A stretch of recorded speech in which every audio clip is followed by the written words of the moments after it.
from there, we go through the standard process. So I'm just going to walk you through this very quickly. If I want to generate a new leak report, obviously I've been out into the field. I have taken my SonaVu out. I've found some leaks and now I want to report on them. So in order to get those images off of the SonaVu, I'm going to put my USB stick into my SonaVu, into the side of my SonaVu. I'm going to unload those images and then bring it back to my computer where I'm going to generate my report. So I've done that already. I'm going to generate a new leak report and I'm going to click on Start.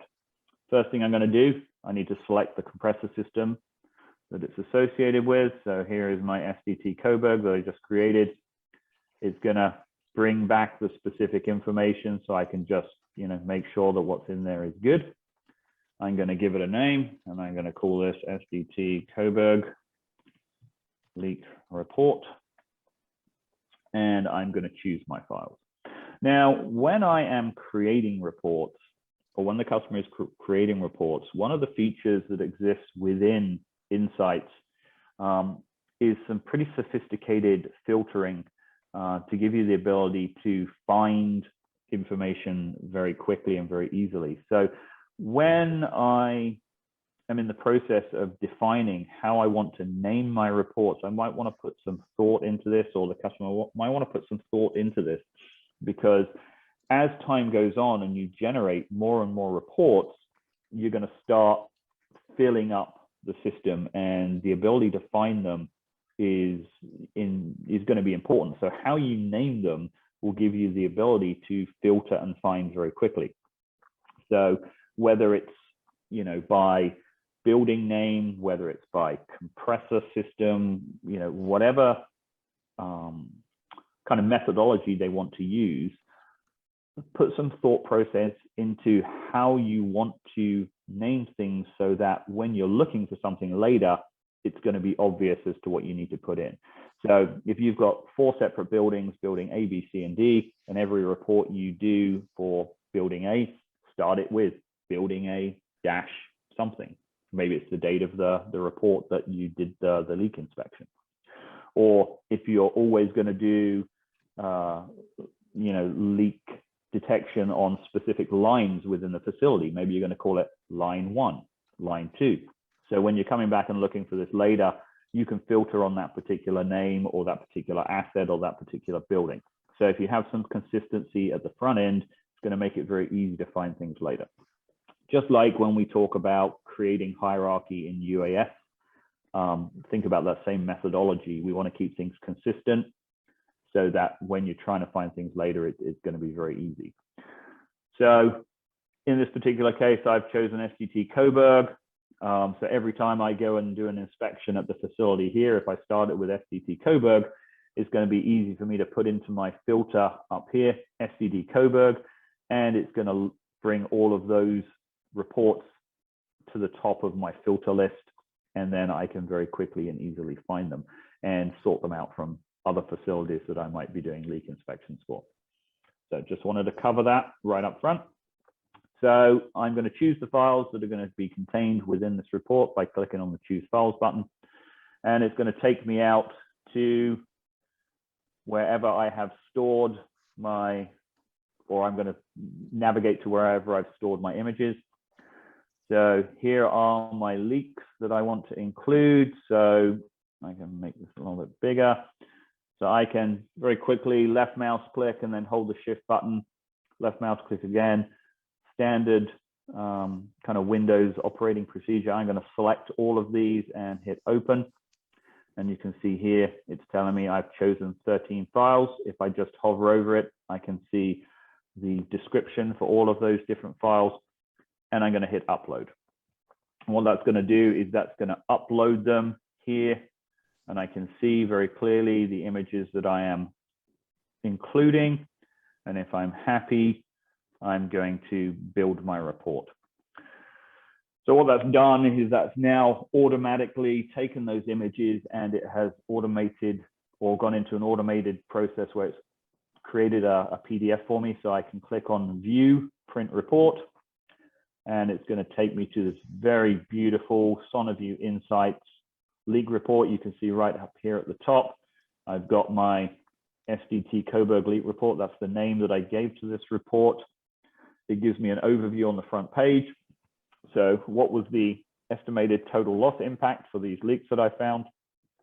So, you know, somewhere around 1550 to 1900 Canadian dollars in potential or estimated total loss. It's got my compressor information right there. So a nice summary front page. Right now, I have no savings impact because I haven't fixed anything. I haven't changed anything. And the great thing about these reports are they are continuous. So I can come in and I can make changes to this report, and this will automatically be reflected in my summary page, and any changes I make will be reflected in here.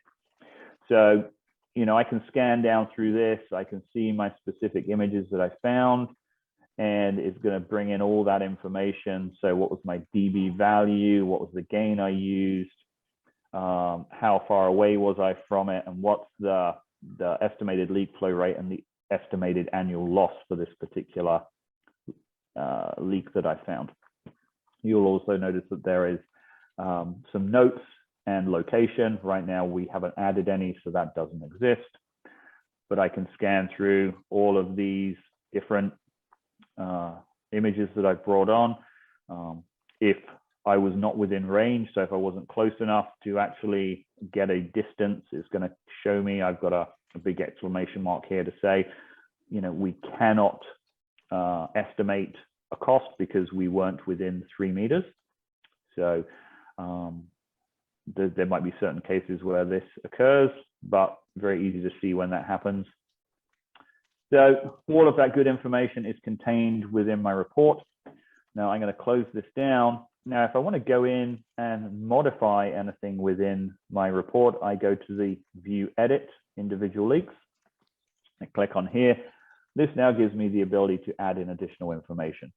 So if I now want to put in location information or any notes, I could do that. So, you know, building 3. And, you know, maybe I wanted to make a specific note about this image. This is a really bad leak, for example. So I can add whatever information I want to any of these images, and this information can continue. So, you know, I can add information in here now, and it could be information that I'm giving to the repair technician that's going to go out and repair this. And when he does go out and inspect it, he can come back and he can add further information to this if there's anything that needs to be added that is relevant. But I click on save. You can see here now, building 3, this is a really bad leak, has been added. While I was in the field collecting this leak data, maybe I fixed one at the time. So I'm going to note that I actually repaired that particular one here. So now it has a green check mark next to it. I could add some notes in to say repaired, just extra information, or, you know, used duct tape to plug hole. It's everyone's favorite. Hit save. So I've added that information.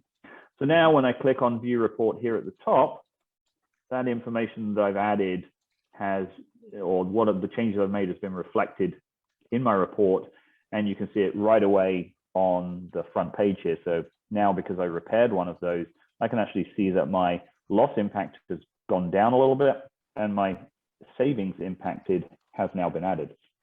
So because I used duct tape to fix that one leak, I have saved somewhere between 55 and 68 Canadian dollars, and my loss impact is now dropped down to 1,500 to 1,800-ish. So if I go down now, the information that I added, my location, building number 3, is now there. The notes that I put in are there. And if I continue scrolling down to the leak that I fixed, you'll see here now that it's reflected upon this part of the report. It's been check marked as being fixed. I can see what my annual savings impact is, and any notes that I added are on there as well. So, and I can continue to add to this report, make changes to this report. So it's like a continuously evolving document until the point where, you know, we fixed all the leaks or we fixed everything that we wanted to. So close this down. Going to head back to my dashboard. you can see now on my dashboard, all of the existing reports that I have are there. This one that I just created, it's now at the top of the list because it's the most recent report that I did. You also notice that on my filter bar here as well, I have an SDT Coburg leak report. So if I click on that, I've got a quick and easy way to get to it. If I wanted to search for just SDT Coburg, I could put in that information, if I could spell, and only ones that meet that criteria would appear. And so that's why it's super important to think about how you want to designate the naming convention for your reports, because if you want to be able to find things easily, because if you imagine over time, I'm going to have potentially hundreds and hundreds of reports in here. So if I want a quick and easy way to find them and filter them, think about how I'm going to name them. So that's that. Again, obviously, if I want to go and